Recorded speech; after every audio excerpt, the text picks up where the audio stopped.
నమస్కారం అండి అందరికీ. దేవీ వైబ్స్ ఛానల్కి హృదయపూర్వక స్వాగతం. అందరూ బాగున్నారని ఆశిస్తున్నాను. ఇక వీడియోలోకి వెళ్దామా మరి. ఒకానొకప్పుడు ఒక ఆశ్రమంలో ఒక సాధువు తన శిష్యులకు ఉపన్యాసం ఇస్తున్నాడు.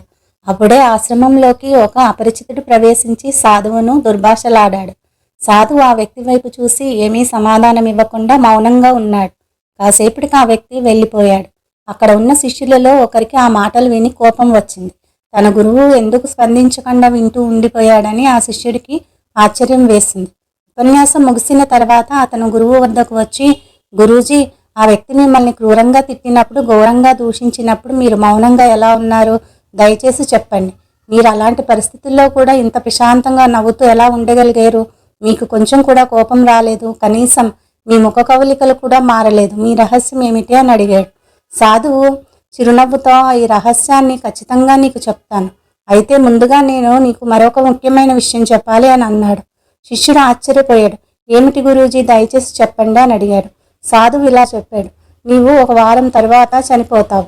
నీ జీవితపు అంతం దగ్గర పడింది అని చెప్తాడు. అది విని శిష్యుడు చలించిపోయాడు. కాళ్ళ కింద నుంచి నేల జారిపోయినట్లు అనిపించింది. ఎవరో చెబితే తను ఎప్పటికీ నమ్మేవాడు కాదేమో, కానీ ఆయన తన గురువు.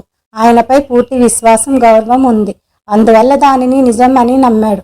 అతను జీవించడానికి కేవలం 7 రోజులు మాత్రమే మిగిలి ఉంది. శిష్యుడు చాలా కృంగిపోయాడు. నిరాశ నిస్పృహ స్థితిలో సూటిగా ఆలోచించలేకపోయాడు. కానీ తర్వాత ఒక క్షణం స్థిరంగా ఉండి ప్రశాంతమైన మనస్సుతో ఆలోచించాడు. అతను తన జీవితంలోని ఆ చివరి 7 రోజులు సంపూర్ణంగా జీవించాలని నిర్ణయించుకున్నాడు.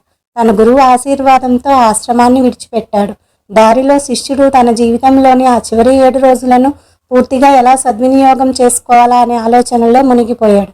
చాలా ఆలోచించిన తర్వాత అతను తన గురూజీ బోధనలను అనుసరించి వినమ్రత, ప్రేమ, భగవంతుని పట్ల భక్తితో జీవించడానికి మిగిలిన 7 రోజులను గడపాలని నిర్ణయించుకున్నాడు. ఆ క్షణం నుండి అతని స్వభావం చాలా తీవ్రంగా మారిపోయింది.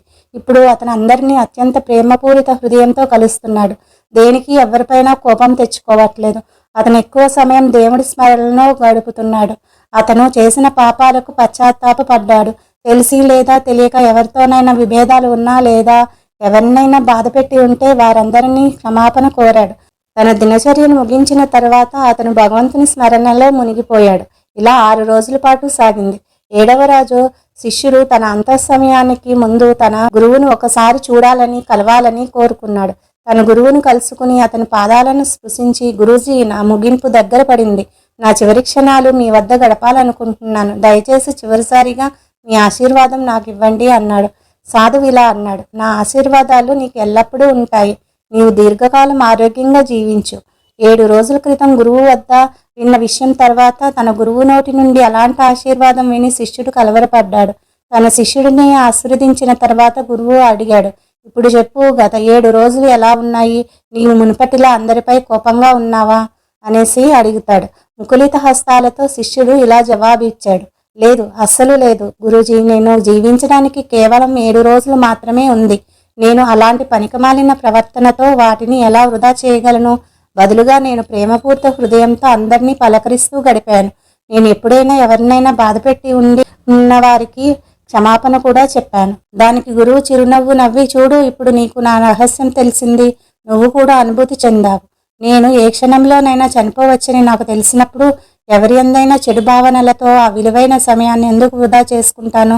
బదులుగా అందరి ఎడలా నా హృదయాన్ని తెరిచి ఉంచి నా సమయాన్ని సద్వినియోగం చేసుకోవడానికి ప్రయత్నిస్తాను. పశ్చాత్తాపం, పగ, తగాదాలు, వాదనలతో వృధా చేయడానికి జీవితం చాలా చిన్నది. జీవితం అంతా క్షమించడం, ముందుకు సాగిపోవడమే. జీవితపు నిజమైన లక్ష్యం ఆనందం. ఎవరు ఈ ప్రగాఢమైన జీవిత రహస్యాన్ని నిజంగా అర్థం చేసుకుంటారో వారు ఏ పరిస్థితిలోనైనా ప్రశాంతంగా ఉంటారు. జ్ఞానం అంటే ఇదే. నీ జీవితంలోని ప్రతి క్షణము అదే నీ చివరి క్షణమని భావించి జీవించు. ఈ మొత్తం ఉపాయం ఏమిటో శిష్యుడు వెంటనే అర్థం చేసుకున్నాడు. ఆ రోజు ప్రశాంతమైన ప్రేమపూర్వక జీవితానికి సంబంధించిన గంభీరమైన రహస్యాన్ని తెలుసుకున్నాడు.